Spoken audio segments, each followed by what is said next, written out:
Welcome into the Casual Gaming Conversation. I'm Connor. That's Nick. This is your weekly gaming podcast from Co-op64. We have a fun one for you today. We are talking about what won Game of the Year versus what we think should have won Game of the Year. We're going to go from 2014 to the present day and go over what we think should have won Game of the Year. But before we get into that, Nick, how are we feeling? I'm feeling good, dude. I'm feeling real good. It's been a great day of shooting some content. We just had Panera. Had a great time shooting the talks with Brady, getting ready for SGF, getting ready for Switch 2.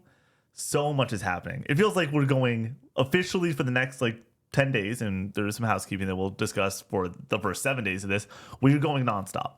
We are officially hitting the NOS, and we are going nonstop. And I'm very excited about it. How are you doing? It's going to be a lot of fun. Yeah, I'm excited to get into all of this and get into the showcase season. I miss E3, obviously, but this is a good consolation prize for the death of E3. I'll take it. I'll take what we can get. I think that we're getting something from PlayStation for a June State of Play or something. That's the rumor there. And then I wouldn't be shocked if we got something from Nintendo. So this summer might just be full-on E3 season. Yeah. It's just not all going to happen on the same weekend. I just liked it when it was condensed or whatever. It's just a different feel to it. To all be in the same space, the E3 space was nice. I think that you're forgetting about sometimes, though, that sometimes even when it was all condensed in the same space, there was still disappointment. Yeah, of course. And when there's going to be disappointed now spread out. But no. But if there's disappointment on, let's just say the Xbox Showcase doesn't deliver. I assume it will, but let's just say it doesn't. At least now they have a chance to come back around with a partner showcase and the developer direct and some other things that we don't have to wait a whole another year to get our hopes up again. We can have these other interstitials. So I'm excited, man. I cannot wait. And it also, it's you, me, and Brady in LA, dude. What can go wrong? So many things. So many things can go wrong. But before we get to all of that in the coming weeks, let's go over the housekeeping for this podcast. This show is made possible by all of our lovely supporters over on Patreon. That is the best way to support the channel if you want to see us grow, and we really appreciate everybody supporting us over there. At the lowest tier, you get this show and the Casual Gaming News Conversation 3 days early, and you get bonus episodes of the Casual Gaming Conversation, like we're doing a reacting to your top 5 coming up this week. A lot of people really enjoyed the last one that we did of those, so look forward to that. We also have older topics like Trophy Talk, a discussion all about trophies, PlayStation All-Stars Dream Roster, a retrospective. On the PS3, we have topics about spoiler cast for Exhibition 33, Split Fiction, South of Midnight. So much good additional content over there if you want to sign up at that lowest tier. At the next up tier, you get the Co-op64 podcast and Recollecting Retro. You get 2 additional TikToks every other week. Are you ready, Connor, for the next Co-op64 podcast? Yes. Yeah, it's going to be in LA, right? It's going to be shot in LA in our Airbnb.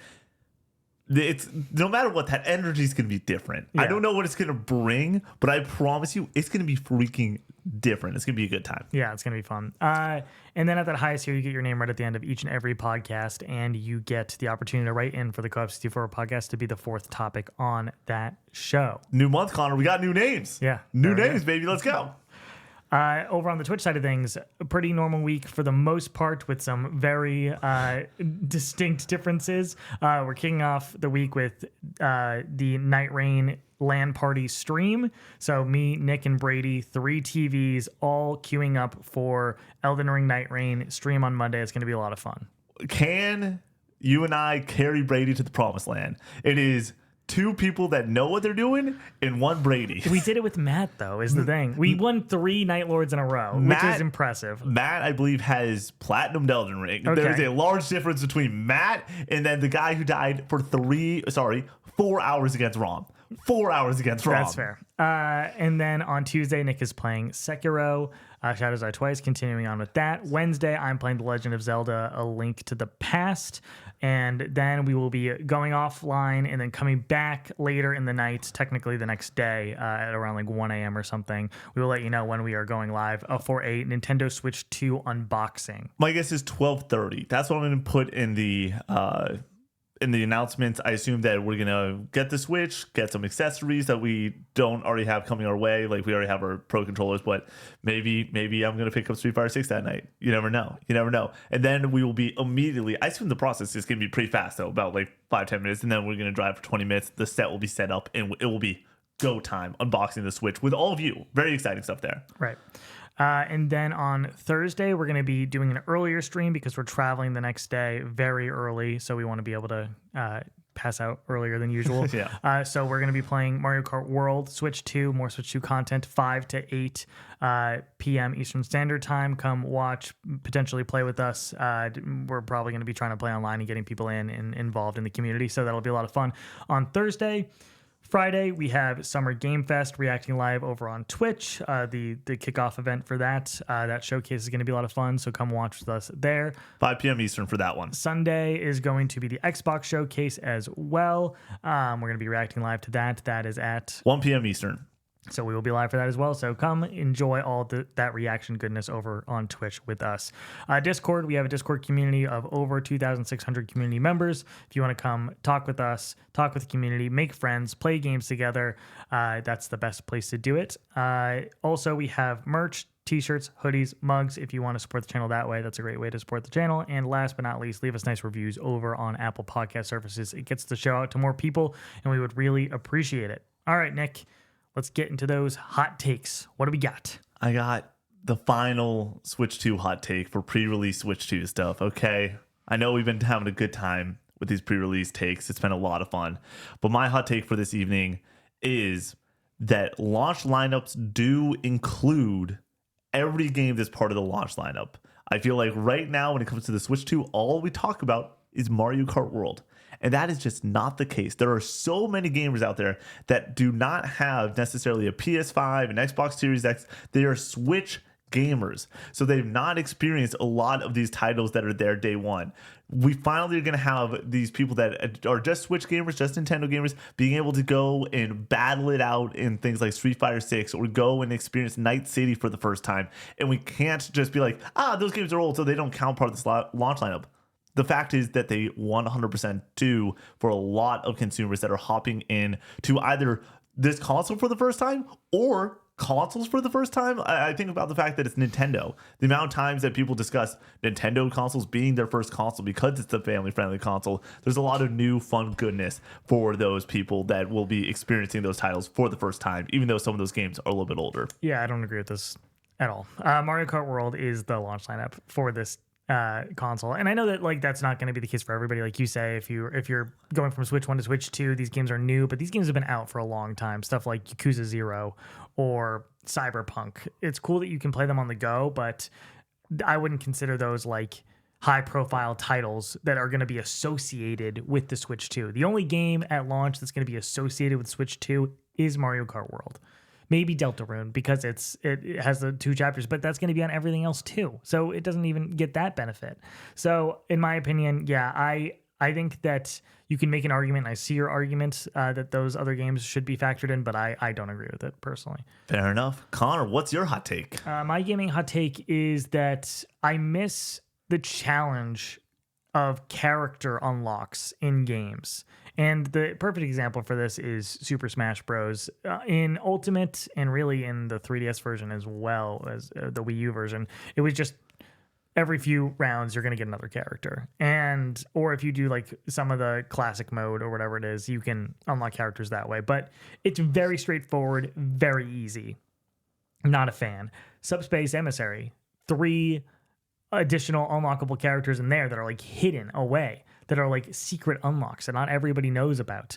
That shit's awesome too. I loved that. But take it one step further and go to Melee, and you have all these different challenges that you can do to unlock these characters. I know you can technically do like 10,000 matches to get Game & Watch, but it's really like do all the target practice things or whatever. And it's like that shit's hard as fuck. Makes you experience the game in a completely different way. And I really enjoyed that process of slowly but surely unlocking every character in Melee. And it gave me a totally new appreciation for each of the characters because you had to go play as every single one of them. And I loved that shit.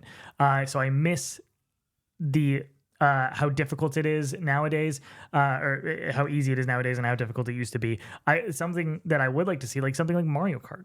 Like a big part of Mario Kart would be really cool to find like secrets and have like only a handful of characters unlocked in the beginning. I know that there's like character like outfits and stuff that might change things in some capacity, but I'm talking like make me get a whole new gameplay experience by unlocking a new character, and then I can feel that reward like really tangibly. And I assume this is happening across a lot of fighting games in general, where they want you to just have the content right away, and the way you do character unlocks nowadays is DLC. Season pass. And that shit sucks. Yeah. So I would rather them just have it in the game. Yeah, no, I completely agree with a lot of this. I think that it's funny that like you're like, let me do this odd thing to go and get this character. I'm like, Connor, you're doing the odd thing to get these trophies all the time anyway. So this is really up your alley. For me, I'm like, yeah, I love this because the trophy's not good enough to do the random shit. But if you're giving me a new character in a fighting game, right, all day of the week, dude, I'm there. So yeah, I love the take for sure. Already hopping into the main topic for the show, what won Game of the Year versus what we think should have won Game of the Year. The Game Awards, as we know it today, has been going since 2014, and there's been some obvious choices for Game of the Year, and then there has been some really big head scratchers that we do not fully understand and look back on and be like, how did that end up winning Game of the Year? But we're going to set the record straight today. We're going to figure out what should have actually won, in our opinion. This is totally biased, totally personal preference, not like what deserved to win, like what was the biggest game of that year or anything like that. It's just what we think should have won. I'm going to take some of that responsibility, though, on my shoulders of like, if I think that a game was truly the best game that year, it's not just my favorite per se, I'm going to stand on business. Here's the thing, though. You have a situation like Overwatch in 2016. That was the game of the year. Yeah. It was massive and it was well beloved. Yeah. And it was a really new take on a first person shooter for a lot of people, and that whole experience and like the hero shooter genre and everything. And people loved it. And is it my personal favorite game from that year? No. But do I think it definitely deserved to win Game of the Year that year? Probably. I wouldn't give it that, though. Here's so the thing. That's what we're doing Yeah, today. yeah. It's more the what would we have given Game of the Year to? Because I also can like make a strong case 2020 should have gone to Animal Crossing. Like for the same reason that Overwatch should have won in 2016, because it was the game of that year necessarily. Yeah, I kind of understand what you're saying. But in the same way that Overwatch was the game of that year, it didn't deserve to win it. There's some other titans in 2016, and we're going to be breaking those down today. Yeah. Connor, are you ready to hop into this? I'm going to set the stage for each one of these years just so we can have a good conversation about it. Let's do it. So the best games in 2014 were Middle-earth: Shadow of Mordor, South Park: The Stick of Truth, Far Cry 4, Wolfenstein: The New Order, Dark Souls 2, Dragon Age Inquisition, Mario Kart 8, Titanfall. Connor, 2014 was won by Dragon Age Inquisition. What do you think deserved to win Game of the Year? Can you read those to me again? I'm between Titanfall and something else. It is Shadow of Mordor, South Park: Stick of Truth, Far Cry 4, Wolfenstein: The New Order, not New Colossus, Dark Souls 2, Dragon Age Inquisition, Mario Kart 8, Titanfall. Yeah, I think Titanfall was the game that I played the most that year and enjoyed the most. I know that it was like kind of a first draft of this first-person movement shooter mech game, but I adore that game. I also need to toss out, for your sake, some that those were just like the top 9 games. We're going to be talking about a lot of games and having to go deep in the bag. People also would throw out Shovel Knight of deserving to win a 2014 Game of the Year. Interesting. Alien Isolation, Sunset Overdrive, Donkey Kong Country Tropical Freeze, and then you got the nerdy people there's somebody out there saying Divinity Original Sin 1 should have also been up there. So Infamous Second Son, another one of your favorites. And then the last one that does need to be shouted out, it's pretty far down on this list, is PT. Oh, that was my game of the year for that year. That was what the experience that I was like, that blew me away. Yeah. I know there's going to be arguments. Oh, it's just a demo. It's not a full experience. Whatever, dude. I think that experience is so impressive and so good. It's 20 minutes that impacts you and grips you and does not let go for that entire runtime. I think it's phenomenal. So you're going with PT as your answer? No, I'll give it to a full game. let me look up 2014 games real fast. Yeah. I need the list in front of me. Okay. Is that how you did it? Just 2014? Yeah, just best video games of 2014. Yeah, I'm going to give my answer. Yeah. I think that the best game from 2014 and the game that should have won Game of the Year 2014 is Mario Kart 8. I think that Mario Kart 8, as a package, as just Mario Kart 8, only having the 8 cups at launch, having a decent roster. I think it did enough in that genre to dominate what that year should have been, which is let's go and give the most fun game that year. It is the most fun to play with friends. The Wii U, it's still rocked on the Wii U. If not a lot of people had the Wii U, but it was, if you did, a blast to play with friends. And the amount of fun that I had with Mario Kart 8 Original is deserving of the game of the year. I really do think that it is GOTY worthy in a very, very weak year surrounding it. So Mario Kart 8 should have won 2014. I'm going to go with Sunset Overdrive, personally. Really? Yeah. I think that between that and Titanfall, I prefer Sunset Overdrive. I've never played Donkey Kong Tropical Freeze. Shovel Knight, I never beat. I played so much of it, though. I played it on Switch. I played it on 3DS. I played it on Vita. I played it on PS4, and I've never beaten it. Then you have stuff like Destiny, which I liked, I didn't love. And 2014 Destiny, launch Destiny, is just not the Destiny that people talk about. Far Cry 4, I think is very interesting. Far Cry 4, after Far Cry 3, people were still about the Far Cry. And Far Cry 4 is an excellent Far Cry game. So if I'm being honest, it's between Far Cry 4, Titanfall, and Sunset Overdrive. And we're talking about a patch of like 8 out of 10 games, 8.5 out of 10 games that I really enjoy quite a bit. But I don't think these are excellent. I think you put this in any other year, none of those deserve to win. It's the weakest year in GOTY history. So I'm going to give it to Sunset Overdrive. Sheer creativity. Love the movement in that game. Love the different weapons. The comedy, like everything about it. I love Sunset Overdrive quite a bit. I just don't think it's like an exceptional video game by any means. Stick of Truth is actually pretty great as well. Yeah. And I didn't get deep enough into Dark Souls 2 to really have much of a take on it. I think Dark Souls 2, honestly, you can make a strong case. The only reason that people are very against Dark Souls 2 is just it's not Dark Souls 1 or 3. Yeah. Moving on to 2015.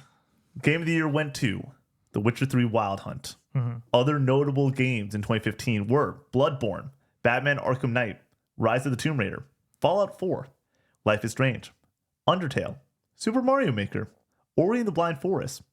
I'll toss in Until Dawn, a little title called Rocket League, Tom Clancy's Rainbow Six Siege, Splatoon. Let's throw in just a small title, Connor. Just a little title called Mortal Kombat X, one of the greatest fighting games ever, and Call of Duty Black Ops 3. Did you say Undertale? I did. Yeah. Okay. Weird year for me personally. I was moving to college and gaming was a little bit on the back burner, just being a freshman, kind of getting your footing in your new life of having autonomy and living alone.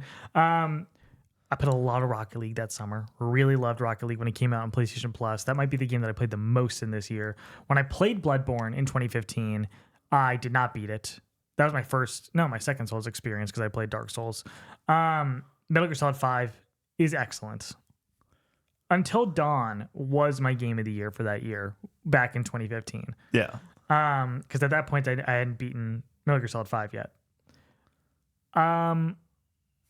It's Bloodborne. Yeah. Is the answer. Fallout 4 also. I love Fallout 4. I think that from that year, for me, and The Witcher 3 deserved to win, obviously, from everything that I understand about the game, from my personal experience with it. 2015 is just a weird year of a lot of games that I have experience in but didn't beat. But for me, it's Bloodborne. Now that I've beaten Bloodborne and Platinum Bloodborne, I think it would absolutely deserve it. Against The Witcher 3. I think those are the big dogs here. Witcher 3, Metal Gear Solid 5, and Bloodborne, for sure. Yeah, my game of the year is Undertale for this year. That makes sense. And it's not close. My fascination with you and Undertale is that you haven't done the other runs. So, a lot of people say that you haven't even experienced the best parts of the game. Tip of the iceberg, and it's still that good. It has the best... It's the second best soundtrack in any game ever. The gameplay is so unique and fun. It's really fun. It's a really fun game to play when you're getting in those combat sequences of how it is. Would you consider an active time battle or something? What type of combat system is it? Because you have choices in there, but you also have things that you have to do. It's wild. People say that Undertale is turn-based, and I understand what you're saying, but when I think of the gameplay, it's what's happening in the box with the heart. It's the heart in the box. Yeah. That's it. That's the gameplay for me. Undertale is just so special. And I think that when we're talking about video games, it's just about it being special. I actually don't hate the take that The Witcher 3 is GOTY status for it. It makes a lot of sense. But I think that Undertale has a strong case to be considered, hey, this might be like the indie game. Like when people think of indies, Undertale is easily one of the first 3 to 5 titles that come into everyone's mind, I would say. Yeah. It's up there with your Hollow Knight. It's up there with your Hades or Celeste. Yeah, I just think that it is Game of the Year quality. And I don't think it was nominated. I need to double check that, but like that's wild. I don't think it was either. Yeah. And then I do want to throw out the fact that like we could just have a quick conversation about these 2 titles real quick. You mentioned Rocket League. Is Rocket League a 10? I don't think it is. No. Because I think that there's it is fun to pick up and play, but it's not like for mastery is hard. Exactly. Dude. It's hard and it's not fun to get to the mastery point. And it's not fun to play against people who are way better than you. Like it's just like this isn't a good time. I would give that game like an 8 out of 10. It's a great game. I think that I would also give it an 8, but I think that mechanically it's such a sound video game that I could understand a case for a 10. And then Black Ops 3. Call of Duty Black Ops 3 is the best Call of Duty game ever. So good. Like I didn't feel that way when I first played it though. You know what I mean? Yeah. I was like, this is great. And then I just kept playing it and kept playing the multiplayer, and then have now gone back with Zombies Chronicles and then played the Call of Duty BO3 maps or whatever. Yeah. And those maps are so good too. So like Zombies, if we are going to qualify the Zombies experience of base Black Ops 3 Zombies as a 10 out of 10, which I think is the only understandable number to give that experience, because you have 3 maps that are like infinitely replayable, terrific Easter eggs, and then 2 other maps that are really, really good, like really, really fun, really, really good. It kind of in retrospection makes me be like, yeah, like BO2 Zombies is like an 8. Maybe even like a 7.5. Yeah, that's whack. Just because in comparison, because like there's only one bad map in BO2. What are you gonna say? Die Rise? Die Rise and Die Transit. Rise rules. Okay, so you're never gonna convince me otherwise. I love that map so much. You can love it. Doesn't mean it's a good map. I think it's good. It's a good map. Anyways, and then BO1 Zombies, I think is just a slew of really great maps, and so it's like, but I'm just saying that BO3 Zombies is of like the highest quality. I think that Black Ops 3 is arguably the second best movement shooter of all time. Behind Titanfall 2. Behind Titanfall 2. Yeah.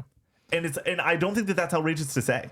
And so it's one of those conversations of, yes, like Bloodborne, Witcher 3, all understand. I think that there's a lot of like very like, yeah, those are Game of the Year qualities.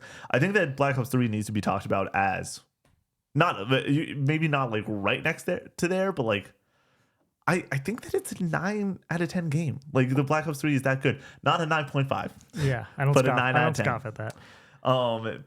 Are you ready? Are you ready to move on to 2016? This is going to be tough. The best games of 2016. Uncharted 4, Titanfall 2, The Witness, Firewatch, Dark Souls 3, Inside, Stardew Valley, Doom 2016, Final Fantasy 15, Dishonored 2, No Man's Sky. Let's throw out Forza Horizon 3, Hyperlight Drifter, Pokemon Go, Hitman 2, Ratchet and Clank Remake. And then are we good to just go to what won it at this point? Yeah. All right. And the winner was Overwatch, which was known as the Game of the Year. Connor, what is your pick for Game of the Year 2016? I'm between a lot of games here. Obviously, for the longest time was Uncharted 4. And I am a little bit lower on Uncharted 4 than I was in the past after this last replay. I still think it's a great game. Like one of the best games of all in the series, rather. Titanfall 2 is high up there for me. Inside, when I did my Game of the Year list in 2016 in college, it was between Uncharted 4 and Inside. Those are my 2. Doom, I don't think is up there with those 2. I think it's close though. The interesting game here for me is The Last Guardian. Ooh. I love The Last Guardian. I thought you were going to say Super Hot. So much. I do like Super Hot quite a bit. I love The Last Guardian a lot. It's just a very flawed video game that I really, really enjoy and emotionally impacted me. And if we're going to go like full bias, full emotion, just me picking the thing that I like a lot, I would probably pick The Last Guardian. I'm going to be honest here. I think Inside is up there as well. But Inside, Uncharted 4, The Last Guardian, and I'm going to go with The Last Guardian. Love it. Yeah. I'm going to choose the masterpiece that is Uncharted 4. Sure. The best action-adventure game of all time. Doesn't even start until halfway through, but that's fine. It starts the moment that game starts on that boat. Uncharted 4 is of the highest quality. It is supreme. It is terrific. I adore Uncharted 4. I think that like replaying it, I was very curious to see how my opinion would change. I was so ready to drop that game's score. I was trying to find ways to drop its score. I was like, I got too many 10s. Yeah. Let me see why Uncharted 4 is not a 10. And it's just a 10. It's just a 10. And I adore it. I do want to give a quick shout out to a couple runner-ups of Titanfall 2, arguably the best movie shooter of all time, Yep. and Pokemon Go. Pokemon Go is the best Pokemon game ever because it is all about catching mons. People aren't gonna like that, Nick. It's all about catching mons. I just want to catch cool Pokemon and talk to my friends about it and go on adventures with these Pokemon. And Pokemon Go made me feel like I was going on adventures with these Pokemon. Mm-hmm. And there's not a game that has ever recaptured that magic. When we talk about like Overwatch winning Game of the Year 2016, I'm like, I can make a case that Pokemon Go should have won it over Overwatch, because if we're talking about like what those games did well, I would say like impact is a huge part of it. Impact is a big part of it, but also like functionality. Like Pokemon Go didn't function properly for the first year. Yeah, it was a little rough on the edges, but I think that Pokemon Go is just like a titan. You know, it's so big. So, yeah, give me the nod to Uncharted 4 though. What a unbelievable video game. Video games for 2017, known as one of the best years in gaming history. Mario Odyssey, Resident Evil 7, Nier Automata, Horizon Zero Dawn, What Remains of Edith Finch, Cuphead, Night in the Woods, Hellblade: Senua's Sacrifice, Wolfenstein 2, The New Colossus, Uncharted: The Lost Legacy, Injustice 2, Destiny 2, Evil Within 2, Mario Kart 8 Deluxe. Do we want to stop there? How did Breath of the Wild get missed? I normally read that one last. Oh, okay. What won it? And then Hollow Knight, Silksong, or not Silksong, just Hollow Knight. Gotcha. The winner was The Legend of Zelda: Breath of the Wild. Gotcha. Connor, what do you think should have won in 2017? The Legend of Zelda: Breath of the Wild should have won. Well deserved. Watershed moment for video games in general. I think the design of this game is excellent. I know that people have some gripes with some of the mechanics. For me, a lot of the issues that people have are positives that I have with the game. Like the empty world, I think really lends to a feeling of loneliness and adventure as you go from shrine to shrine, environment to environment, and just experience this world in a very singular way. I'm there for the shrines. That's the reason I play Breath of the Wild and Tears of the Kingdom, is I really like the way that the shrines like test my wit, and I enjoy those, and I think that they're even better than the dungeons in other Zelda games because they're so bite-sized that even getting hung up on one for a little bit of time, you can just leave and come back rather than being stuck and needing to just kind of like bash your head against a puzzle for hours on end in Ocarina of Time, which, don't get me wrong, love Ocarina of Time, but I do find that aspect frustrating. The weapon durability thing, I don't think it's a problem personally. I think it's a good feature of the game. So yeah, I love this game. I love the lack of direction. I think that lack of direction and openness is something that gets us to Elden Ring. And Miyazaki has even said that was a feature was a game that he looked at for that feature. So yeah, I think the glaze is warranted for Breath of the Wild, and that's my game of the year. I think that The Legend of Zelda: Breath of the Wild should have won Game of the Year 2017. I think that no other game is in that same quality boat. So I'm going to go with Breath of the Wild. No Persona 5 on here. Oh, shoot. Really? Yeah. Oh, shit. That's 2017, right? Yeah. Yeah. Why is that not on here? Come on. Is it maybe because did Japan have an early release or something? Yes, it was earlier. September 15th, 2016. Yeah. So, but it's when you look at Persona 5 release date. Yeah. Other notable mentions here, Odyssey, I think, is close to up there for sure. Persona 5 as well. Resident Evil 7, that was my first horror game other than Dead Space. Dead Space isn't like super scary by any means. It feels like almost like an action horror game a lot of the time, especially with Dead Space 2. Resident Evil 7 is just a straight up fear fest of scary moments. It's really, really scary. And getting through that was such a harrowing journey for me that I will never forget. Love that shit. Shout out to Cuphead. I think that has a really good argument to be made. Lost Legacy as well. Like really just a solid year. Excuse me. Mario Kart 8 Deluxe. Should that be up there? I mean, it shouldn't have won Game of the Year because it's a deluxe version. That's why. I think that's really that is the major reason that I was like, and I wanted to be really short with my reasoning there. I just don't think that anything else that came out in 2017. I think a lot of people will look at Breath of the Wild, especially being that Game of the Year, being the moment of the Switch and everything coming out. I think that it is basically like a point above everything else. It's a watershed moment. It changed video games. I don't think that something like Mario Kart 8 Deluxe changed video games. You know what I mean? It's just a fucking immaculate video game racer experience. I could make a case that 8 Deluxe is better. Yes. Yeah. But I think I have both of them at a 10.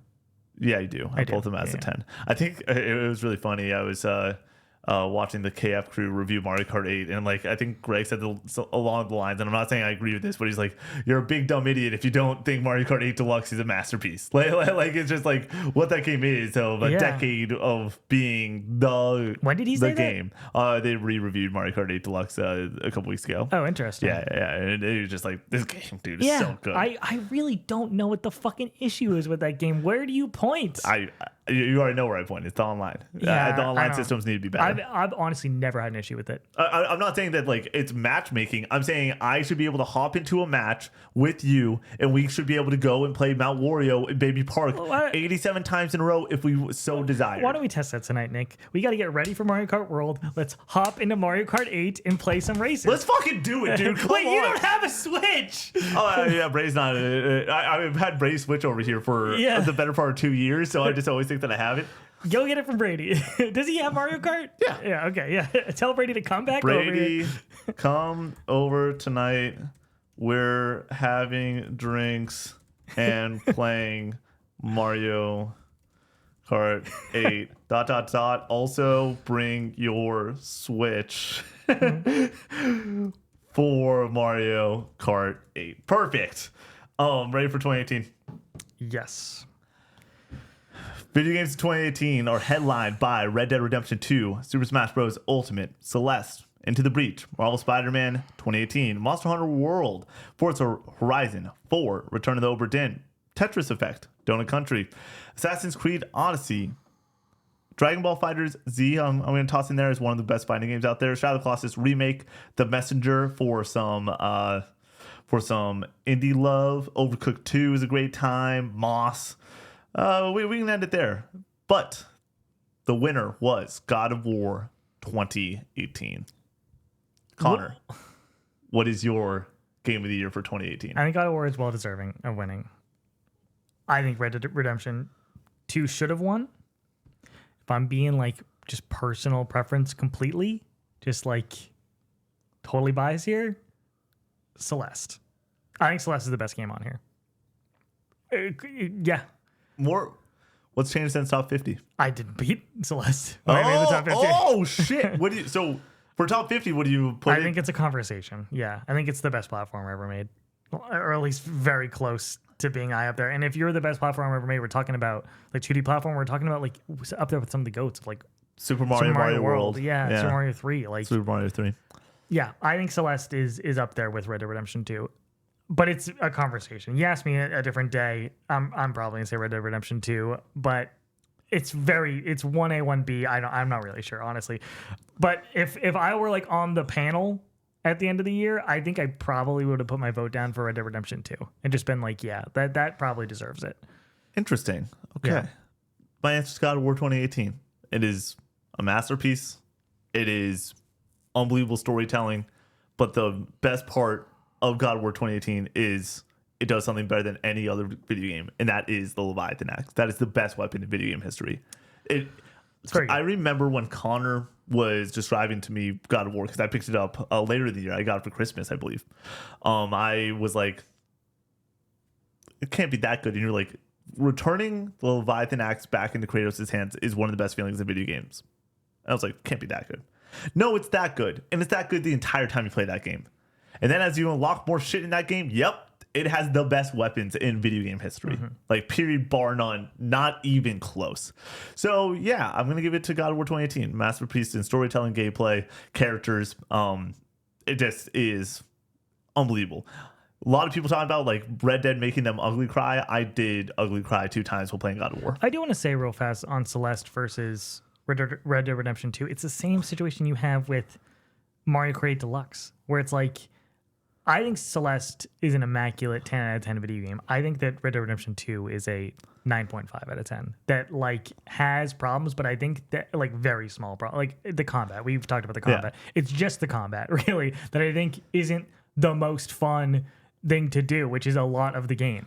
But it's about immersion, about that experience, about the characters, about that world that I think that Red Dead Redemption 2 like is a very special video game. I just think it has this one very notable flaw that holds it back from being a masterpiece, like essentially perfect. But with all the other factors in here, I think that calling it one of the best games of all time is like so easy for me. Yeah. You know what I mean? So I don't know. My runner-up is a game that I have now. It feels like for like 6 podcasts straight talked about how Smash Bros. Ultimate is a miracle of a video game. Like, and I mean that in like the deepest, most crazy way possible of like, I don't know how this game exists. I don't know how they got the licensing to all these characters again. I don't care. I don't know how they got all the music in this game. If the aliens came down and were like, what's video games? I think that I'd point them to Smash Ultimate just because of the music and the amount of music that is in that game. Yeah. And the amount of worlds you can go to with the stages that are in that title.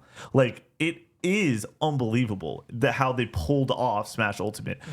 So many people had to say yes to make that game happen, and everybody said yes.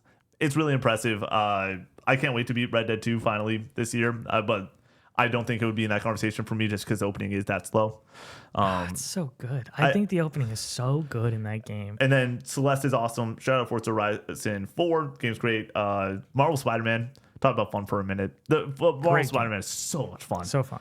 And then, yeah, Shadow of the Colossus remake also, too. Yeah, I didn't feel comfortable putting that up there because of the remake aspect of it. Like, Resident Evil 2, we're about to talk about, like, that remake fundamentally changes so much about the game in comparison to the original. Like, it's in the same location, it has the same characters, but, like, that is a different video game. I think Shadow of the Colossus versus Shadow of the Colossus on PS2, like, they're not fundamentally different. It just looks amazing. So I'm not comfortable giving that a game of the year, even though it might be my favorite game on there. That and Celeste. Moving on to 2019, some of the best games that year were Resident Evil 2 Remake, Star Wars Jedi Fallen Order, Fire Emblem 3 Houses, The Outer Worlds, Death Stranding, Kingdom Hearts 3, Control, Gears of War 5, The Outer Wilds, Super Mario Maker 2, Devil May Cry 5, Tetris 99. I wanted to shout out Katana Zero a little bit further down on the list. Just a lot of great titles, but the winner was Sekiro Shadow Dies Twice. I was confused for a second because I was going to say, just looking at the top of the list, that Fire Emblem 3 Houses was my game of the year for this year. I already said what your game of the year was, yeah. Yeah, Death Stranding, of course, is my game of the year for that year. It just was way far down on the list when you look up best games of the year. Like, I thought it would be higher up there. It was nominated for game of the year, right? It's number 6 on the list for me. Oh, it's way down there for me. Interesting. Yeah, it's weird that we both are searching on the same thing and we're getting like 2 different results. Order, Disco Elysium is also on this list. It's just far down there. Weird year for me because there's a lot of bangers on here that I didn't play. Outer Worlds, and now I've played Untitled Goose Game. Haven't beaten Sekiro, obviously. Outer Wilds. Shout out to Kingdom Hearts 3 as well. I love Kingdom Hearts 3. What a special moment for me in video games. I know it's not everybody's favorite Kingdom Hearts game. Some people hate Kingdom Hearts 3. I love Kingdom Hearts 3. Death Stranding, though. Easiest, should have been game of the year of my life, in my opinion. I think that Sekiro is a very good video game from what I've played. I do not think that it moves the medium in any major way. And when we're talking about 2 games that I think general perception on Sekiro is that it's excellent. And I think that now general perception on Death Stranding is that it's excellent. It's just not for everybody. Yeah. But if it is for you, it's a lot of people's favorite game of all time. Like, so when we're talking about that, we're just talking about them on equal footing. Like, what is the differentiator? In my opinion, Death Stranding is just something completely new, completely different. And Sekiro is just a very good Souls/action game that I think delivers on what it's trying to do, but just doesn't move the medium in any way. For me, my answer is Sekiro. And it's because it has the best parry mechanic in video games. And the fact that we've been getting games that have involved a parry for 6 years since then, and none of them feel as good as the parry in Sekiro, makes me immediately just go and say, yep, this is it. This is what I want. This is what I need in my life, Connor. Yeah. Sekiro is unbelievable. The biggest knock against it, the thing that doesn't make it a 9, 5, 10, is the fact that going around the map and not understanding where you need to go is frustrating. The lack of direction in this game is tough. Should there be a little bit more direction? Yes. Like, I think that that's actually just not even like up for interpretation. If you don't have a guide up in front of you or somebody telling you where to go, you're going to get lost and you will not be having fun while you are getting lost. But the boss fights are so well designed. The way that the parry feels is unbelievable. And the goddamn Akiri counter is one of my favorite game mechanics ever, period, bar none. There's nothing cooler than stepping on somebody's staff and then slashing them in the face. Unfreaking believable. It's great. It's very good. Resident Evil 2 is a quick... Oh, sorry. Resident Evil 2 is a easy... Hey, hats off to you. Yeah. But the hard part of this year for a lot of people and for myself is there's a lot of like 9 out of 10 games. Yes, a lot of great 8.5s to excellent, maybe like what we're talking. But I don't think you have a lot of. You don't have a guaranteed 10. I think that Death Stranding is as close as you probably get. I don't think that game's a 10, but I think that it's close. I'm loving my time with Death Stranding right now. I'm loving it. Yeah. I'm really excited to play more of it. It is just, and this week I'm going to have a little bit of time to play it, thankfully. I'm excited about that.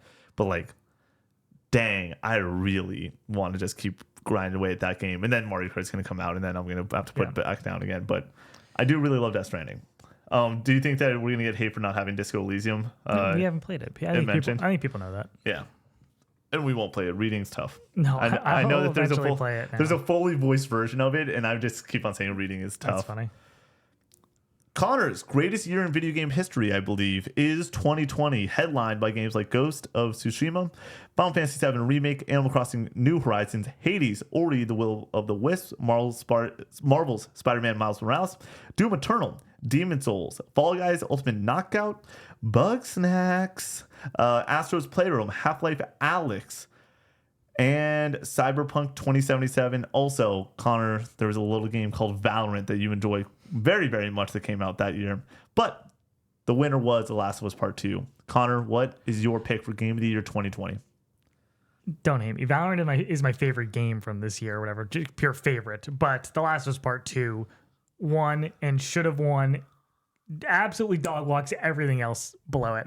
People talk about Ghost of Tsushima should have won, and I love Ghost of Tsushima. It is not even in the same stratosphere as The Last of Us Part 2, in my opinion. Like, what a well put together video game The Last of Us Part 2 is. I watched Laura play some more of it last night, and I'm like, oh, I just want to play this game. Just clicking through all the inventory and seeing that and crafting stuff. I'm like, oh, I want to do that so badly. I want to scrounge for garbage so badly. Dude, it looks so fun. So yeah, I love The Last of Us Part 2. I think the story is amazing. I think the combat is amazing. The music. I think it's far and away the best game from this year. But shout out to Valorant and all the pain that has given me throughout my life. Yeah, my choice is The Last of Us Part 2. Yeah. It's arguably the greatest game of all time. It is the sequel to the greatest story ever told, and somehow, some way, they amplified it, raised the stakes, introduced new and amazing characters. Maybe the best stealth gameplay in anything ever. It rivals your Metal Gear Solid 5 and Hitman experiences. It's insane that it's able to do that. The storytelling takes narrative swings that are so gutsy that they will be talked about in the way that they've been talked about for the past 5 years as some of the craziest shit to ever happen in a video game. And the way that that game pays off emotionally is unlike anything I've ever experienced in my entire life. There is one scene in video game, and it is my favorite scene in video games, that will make me cry harder and uglier than any other piece of media. So yeah, my choice is The Last of Us Part 2. Shout out to Animal Crossing New Horizons for getting a lot of people through the pandemic. Shout out Spider-Man and Miles Morales for being Christmas. It's Christmas. Doom Eternal. I think that when you talk about me thinking this is the best year in gaming, I don't think you get a higher ceiling than The Last of Us Part 2, Final Fantasy VII Remake, Hades, Ghost of Tsushima, Doom Eternal, and you can throw Animal Crossing in there as well. I don't like Animal Crossing, this version of Animal Crossing, as much as other people do. But yeah, I think that is like such an insane stack at the top. I'm going to be honest. I also think that every amazing year in gaming kind of needs like a moment. Like, oh, there's like this like awesome moment that's happening. And Fall Guys was an awesome moment in video games. Yeah, an FF7 remake for me, if we're just talking about favorites, it's my 5th favorite game ever. I've discussed the FF7 remake enough on this podcast to write novels about at this point, but without that game, I would not be talking behind this microphone right now. So shout out to that one. Mm-hmm. All right, moving on to the most controversial year, I think, in video game history, because only no matter who you picked, only like 10% of the people were going to be happy about the winner of it. Best games in 2021 were headlined by Resident Evil 8, aka Resident Evil Village, Ratchet & Clank Rift Apart, Psychonauts 2, Deathloop, Forza Horizon 5, It Takes Two, Monster Hunter Rise, Metroid Dread, Returnal, Halo Infinite, Death's Door, Guilty Gear Strive, Chicory, Marvel's Guardians of the Galaxy, Age of Empires 4. And the winner of 2021 was It Takes Two. Connor, what is your game of the year for 2021? My game of the year is Inscription, of course. I think that game is so good. I think that the roguelike elements in it are super fun, which is a lot coming from me who doesn't like roguelikes. And then where the story goes and how the game progresses, I think is really interesting and really fun. Yeah, I think... I don't expect a lot of people to agree with that, but if you have played it, I think you can probably understand where I'm coming from. This year just has a lot of, I think this game's great. Halo Infinite, I love that game. I think the game is so fun. Returnal, haven't beaten it, but I love what I've played of it. Every single time I try to play it, I'm like, this is so good. And then I just get skill checked. I can't get past the third area. I can do it. I don't like having to redo those first few rooms over and over again. Like, I've only done the third area like a handful of times because I'm just kind of sick of playing this going through this early process. Resident Evil Village, excellent. I think that is probably my number 2 here behind Inscription, and then Ratchet & Clank Rift Apart I think is excellent as well. For me, my take is Forza Horizon 5. I think that this is the best racing game ever, and that or Mario Kart 8 Deluxe. It's one of those two. Yeah.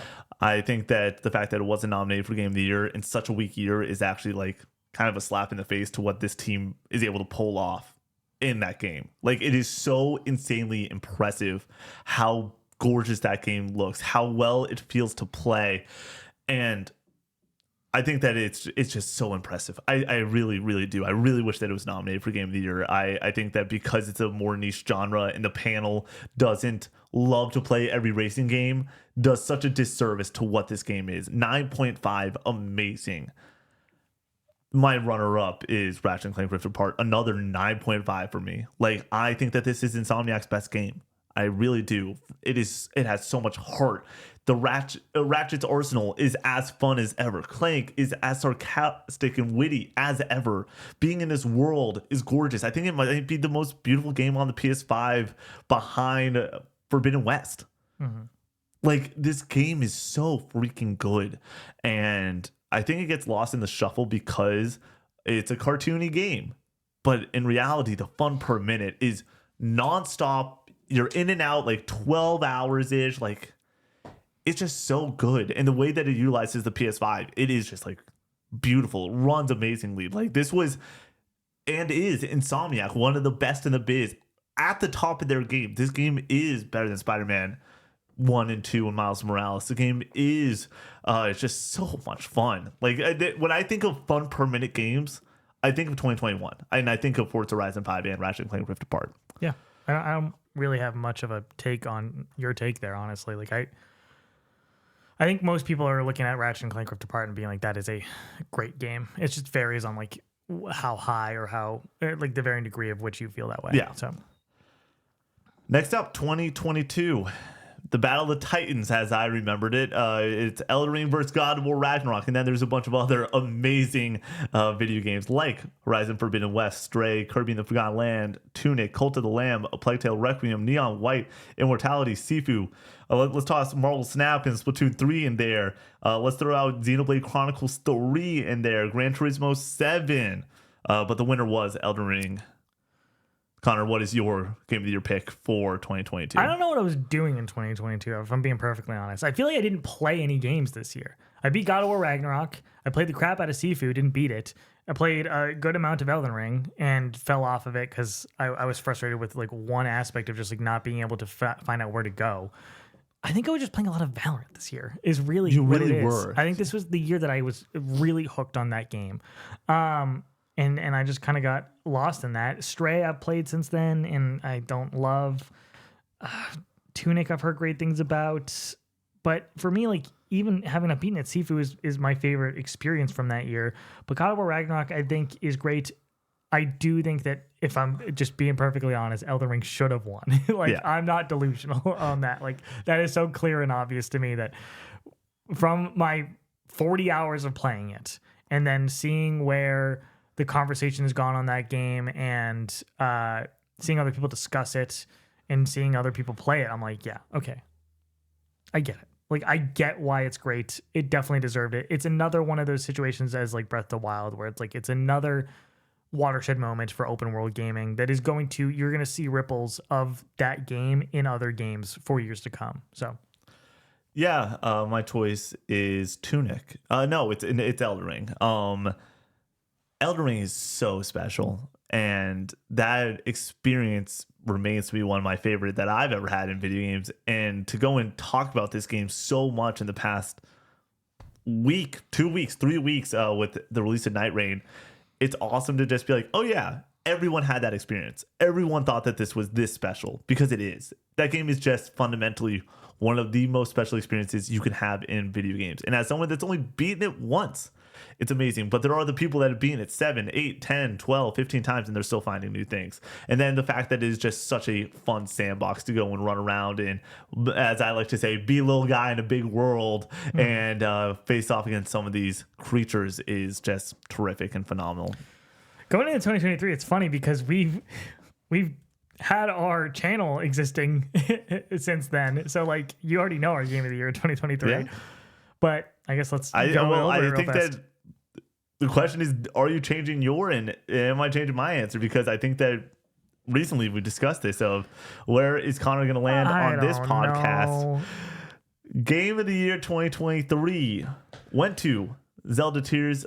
Sorry, it didn't go Zelda Tears of the Kingdom. That's the first one up there. That's really funny. Video games 2023.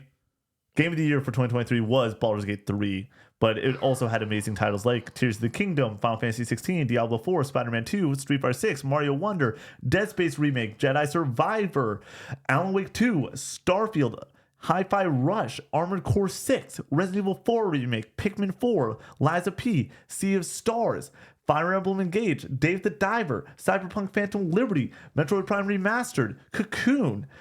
Really good year. It is the best year in gaming history, in my opinion. Connor, in my opinion, for what the best year in gaming history is, what is your headliner? What is your game of the year?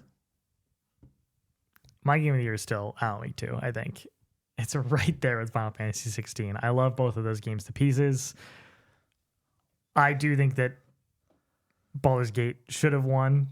That game's just so not for me, man. Like, everything about it, I just am like, it's really hardcore. Like, it's very deep.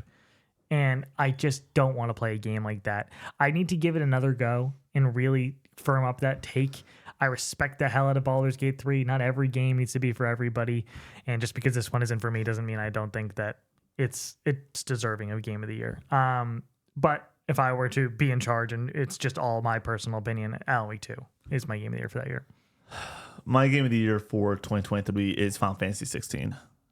And there's just like two things that I just continuously go back to of why I think that it deserved to win Game of the Year 2023. First and foremost, it has, I think, the best performance in video games. I think Ben Starr as Clive is the best performance in all video games. There's nothing that has emotionally impacted me as much than his performance as Clyde Rossfield. Like, there are lines in that game that I just hear get uttered, and I'm like, shoot, I'm on a different course for my entire day now. Like, whether it is a sad line or a happy line, I can either be ready to curl up in bed in a ball, or I can be ready to fight the world. And it's all because of that performance. And then second, it has some of the best boss fights in all of video games. If somebody said that this game has the best boss fights ever, I wouldn't necessarily disagree. The Bahamut and Titan fights are peak. They are the apex of what gaming can do to some level. From score, scope, badassery, whatever you want to call it. It is just so good. And I love Alan Wake 2 so much. I think that Baldur's Gate 3 should not have won Game of the Year for one reason. It's not for everyone. I really think that like that game very much. Neither is Elden Ring.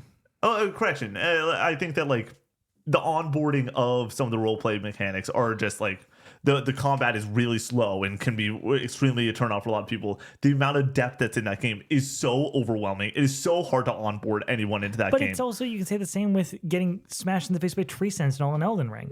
Yeah, but at least all you know is that you're on 3 buttons. There's not hundreds of menus that you have to go and be trucking through to face off against the tree sentinel and feel like you got a good shot.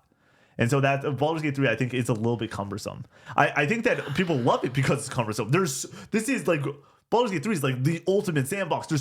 I was talking to someone the other day, and I was at Run Club yesterday, and they were talking about Baldur's Gate 3, and now we're having a great conversation. And she just goes like, "Yeah, I'm on my 7th playthrough of Baldur's Gate 3, and there's still new shit that I'm finding, and I love it." Every person who's into Baldur's Gate 3 feels like they're on their 7th playthrough. Yeah, they with the way love they talk about it. I get it. I totally get it. It's just not my bag. Exactly. So I think that it's easier for me to be like, video games, when it comes to what a lot of people are looking for, are great narratives and awesome combat and terrific boss fights. And like, Final Fantasy 16 just has it in spades.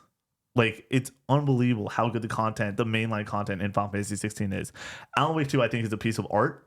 And I point to that as like, that game is a fuse of movies and video games and novels and just like, it's freaking art. The way that they all fuse together is just so impressive.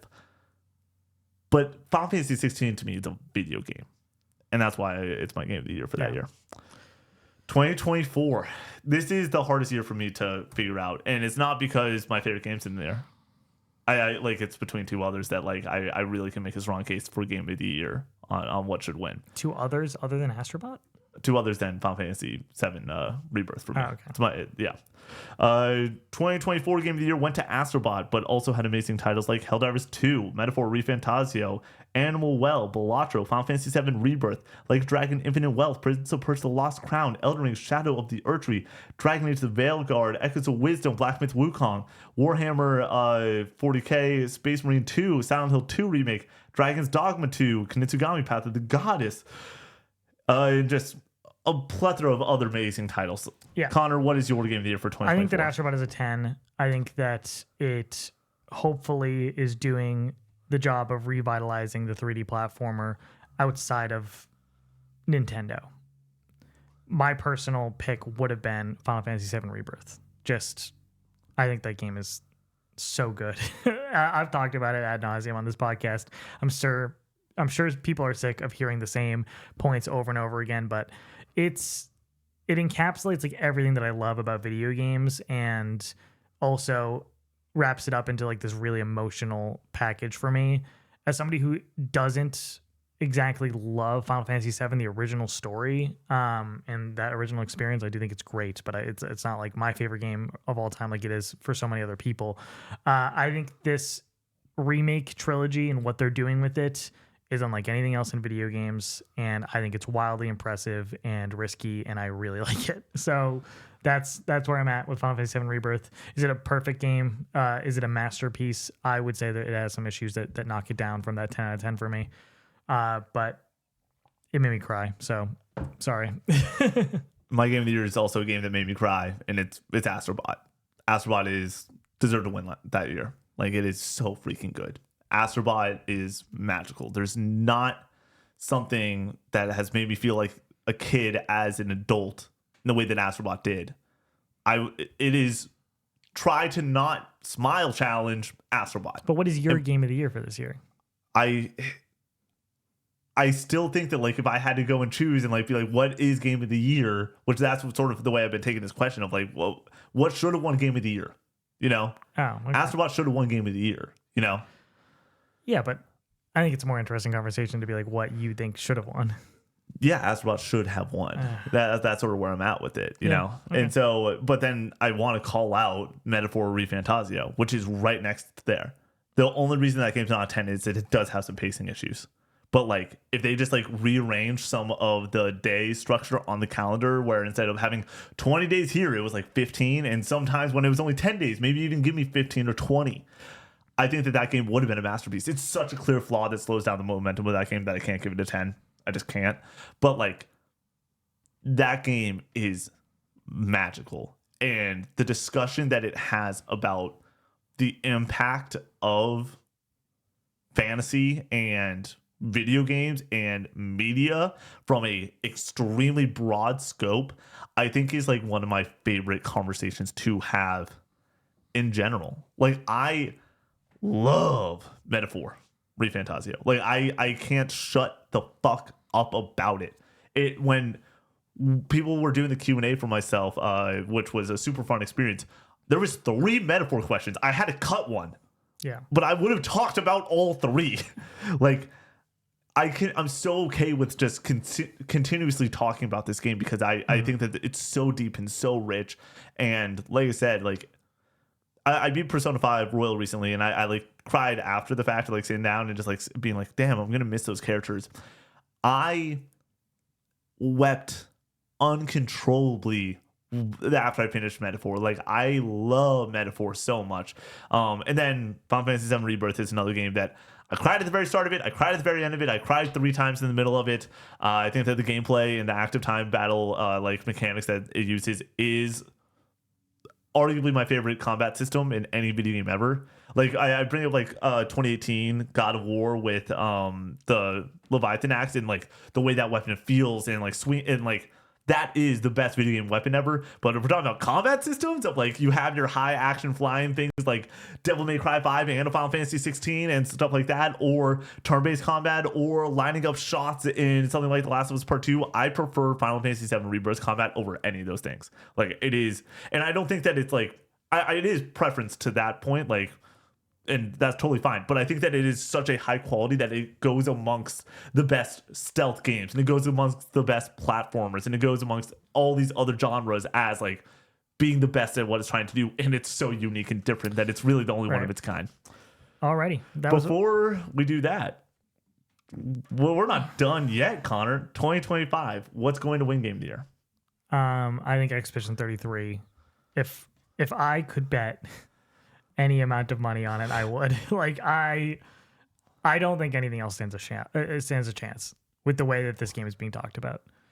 I don't think I've been a part of discussions about a video game that has been so positive, just like universally like this. Like, I can't remember this happening other than like something like Baldur's Gate 3, where it's like that game like was destined to win game of the year because it's just the way that people are talking about it that gives me that read. And I'm excited that people are really excited about a game. And I think that Sandfall being a small team and trying something new and making something this impressive, I think it's going to be well deserved. So I'm excited to see how it all pans out. I think that Stranding 2 has a good shot of going toe to toe with it. I think that's the only game that has a good shot that stands a chance of going toe to toe with it. Are we sleeping on Donkey Kong Bonanza? Yes or no? I don't think so. Sorry. Okay. Yeah, I don't think that every person who has picked up that game has not been overwhelmingly positive about it. That's fair. I think that you pick up Mario Odyssey and you're immediately positive about it. My guess is there's 3 games that could beat out Clair Obscur. And I really do think it's just one when we really get down to brass tacks of like what's going to end up beating that title out. It is Metroid Prime 4. It just needs to be. I don't think it's possible. If it's more Metroid Prime 4, that's cooked. It's not gonna do it. But I think that there's some narrative stuff that they could go down and make that like not like Narrative. Not narrative like you having like Clair Obscur, but like the world storytelling being like so rich. Maybe you almost make it like the Outer Worlds, or sorry, the Outer Wilds. But I don't feel like that's the case in the other Metroid Prime games. So why would it be the case here? Did they allude to that in trailers? No. I'm just saying, we're going beyond, Connor. We're going beyond. Yeah, I don't suspect that. Yeah, I don't suspect that either. That's why I really think that it is down to one game. But the other one of the two that like could do it potentially, another one is Mario Kart World. Just on the fact that like. It would need to have it. It would have to have the Overwatch moment. It would have to have the Fortnite moment. It would have to have bringing people back together in such a clear and obvious way that it's like, yep, this is. I don't think this game is that. You know what I mean? Yeah. I think this game's going to be excellent. I'm really looking forward to it. But like, we're talking about a game that emotionally affects people, turn-based, new, with a more accessible system for more people to like be engaged with the combat, like characters that people love. I think Expedition 33 is going to run away with it. The only game is Death Stranding 2. And my big fear with Death Stranding 2 is I think it's going to review very well. But it's a similar situation to Kingdom Come Deliverance 2 where I think it's going to review really well, but it's going to be 2 or 3 people's shit where they're like, I fucking love this shit. And then you're in an office full of people at IGN who played the more broad games, the more broad scope games, stuff like Expedition 33. That's, I think, probably going to be for more people than the package delivery simulator. But I think that if they really actually, in fact, honed in on the combat and made that gameplay experience a lot better, it's possible. Story, which people have said is way better. But I don't know what that means. The floor for the combat in Death Stranding 1 is very easy to get above. By the way, if you don't watch Casual Gaming News Conversation, I think I said that on this, or said this on that show. I like the combat in that game. I like the bubble gun a lot. I like lining up those shots and just run. It's not bad. It's just like I think you remove it from the game and I don't really feel any different. Yeah. I'm there to deliver packages. Yeah. That's what's fun for me. I like the bolo gun more than I like tossing grenades. At the BTs. I prefer the BT encounters. The grenades are a part of it, but it's I kind of like path out where I'm going to walk through because you can see like the locations of the BTs and you can see the lines or whatever. Yeah. So you can like kind of just weave in and out. Yeah. And then occasionally throw a grenade. I think that's intense, but I don't even think that's the reason I'm playing Death Stranding. The reason I'm playing Death Stranding is because I like planning out my path, getting a vehicle to make it go quicker, or then like using planning out like where I'm going to use a ladder or where I'm going to drop a rope back for somebody else to climb and get back to this location easier later on. Like, I love that shit. I'm convinced that when I'm playing Death Stranding 2, I'm going to cry a lot. Which game do you think is going to score higher on Metacritic? 92, I think, for Expedition 33 right now? I think we have a bet for 91 for Death Stranding, and I'm over. So I think it's right there. I think it's going to be very close. I think that Death Stranding 2, if I had to throw out a guess, and like you're like, I'm not trying to ballpark it. Like, it's like, what do you think that this is going to be? Like, because normally I can like play it safe and be like, yeah, it's probably going to be around 92 and stuff like that. I think that this game is going to be a 94 on Metacritic. I think it's going to be really. Yeah, I think that Death Stranding 2 is going to be Metaphor, Astrobot, Erdtree. No, I think low 90s is kind of its cap. What can I get, Connor? 89. Connor, what can I? Let's talk shop a little bit. We already got a donut bet on this. 94 is so high. I would love it. What's a bet that I can throw out there that like I get enough odds? Because like I said, the odds, we already have the donut bet for the 91 for just the score. But if I get 94 and above, which I think is 94. What do you want? Like 2 donuts if you hit that or something? Is that what we're saying, or what? What are we saying? I think that if I get that right, if it's above a 94. So when I cash in on a donut bet, I'll bring you coffee, obviously, also, and the donut. Mm-hmm. I think that if it's above a 94, I get a pizza. And but if it's below, I will do coffee twice over. I will do coffee if it is below 91, and I'll do coffee twice over if it is below a 94. I just want a pizza if it's. I have to get it a 94. Yeah, that's high stakes, though. I don't know. Sure, I will give you a pizza if it's above a 94, and whatever you want to give me. I'll give you whatever. I'll buy you a very cheap video game. How about that? Deal. Under $12. Okay. Because the pizza is about $12. I think those exist. Basically, we just did a Pizza pizza is bet. $12. Where are you getting pizza from? Like a Domino's pizza is like $12. I ordered pizza from Papa John's delivery. It's like $26. It's ridiculous. Why are you getting delivery? You're paying for the convenience. Yes, and I don't. I live close enough to a Papa John's to go and just drive up 7 minutes, listen to Maximilian dude talk about fighting games. I'm in my 14. pajamas. I don't want to go out and grab something. Can we talk about how much of a gremlin I've become since going full time when it comes to going out in like sweatpants? Going out in sweatpants. There's nothing wrong with going out in sweatpants. It's sometimes it's sweatpants, sometimes it's pajama bottoms, but normally I like to not wear socks and shoes in my house. Wait, you're getting out of your car with pajama bottoms on? Oh yeah. No, Nick. Connor, that's what I'm saying. Where every now and then I'm just like, F it, dude. I gotta go. I gotta get this pizza. If I'm gonna go out with pajamas, it's like to go to a drive-thru or something. Oh, and I'm not gonna get out of the car. Connor, but you're missing the other part of this. I'll walk into the pizza shop real quick. Be wearing sometimes pajama bottoms, sometimes sweatpants. But most importantly, Connor, I got the dogs out because I'm wearing flip flops. That is insane. That is wild. And it's because I'm just editing and shooting emails out in the morning and sometimes gaming. I do often, because for those who know my morning routine at this point, I wake up, we post the shit that needs to go up on Patreon or to other social feeds. Then at around like 9:30ish, I go out, I go for my run or I work out. I come back, do breakfast, and then I'm normally by like 11 o'clock locked into the workday and everything. Often that means showering, getting the normal clothes on, all that stuff. But the amount of times, Connor, that whenever I have like a free, it's normally Saturdays, but now because of Run Club, this doesn't happen as much. So maybe this just doesn't happen anymore. But before Run Club, where I had to get up and like become a person, I'll still be in the PJs, and I'm having like this lazy Saturday morning, and maybe shoot out an email, maybe play some games, and then all of a sudden it's noon, and I'm still wearing the PJs. And I'm like, I don't want to shower up and go out and get this food. I just want to go and stay in my jammies. And it's so good, dude. It's so much fun. All right. But yeah, no. To get back to the original point, though, I do think that Death Stranding 2... How did we get that far off? No idea. I do think that Death Stranding 2 has a really good shot. I think it has a shot. I don't think it's a really good shot. I think that this is almost definitely going to be my game of the year. So it's like, that's all I'm saying. It's not about my personal opinion. It's about how I think it might be perceived. I'm at. Where do you think I'm scoring at wise with Death Stranding, playing it for 12 hours at this point? An 8.5. Yeah. I think it's a very great game.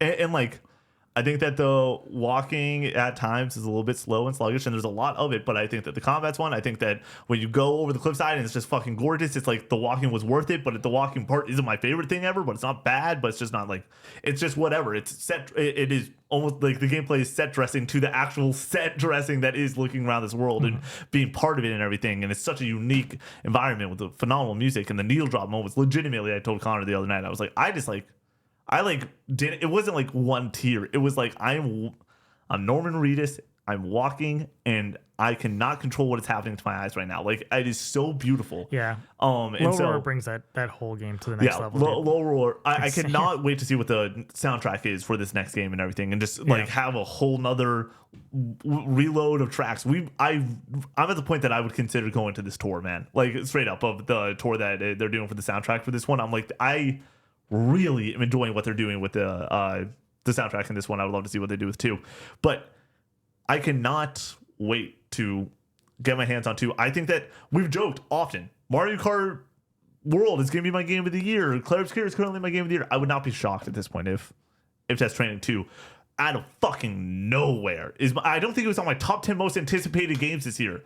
I wouldn't be shocked if it ends up being my game of the year. So all right, we got a draft to do. Yeah, you tee this one up. I get the first pick, I believe. Sure. Today, we are drafting the best games on Game Pass. Connor, what's your first pick? We're talking Xbox.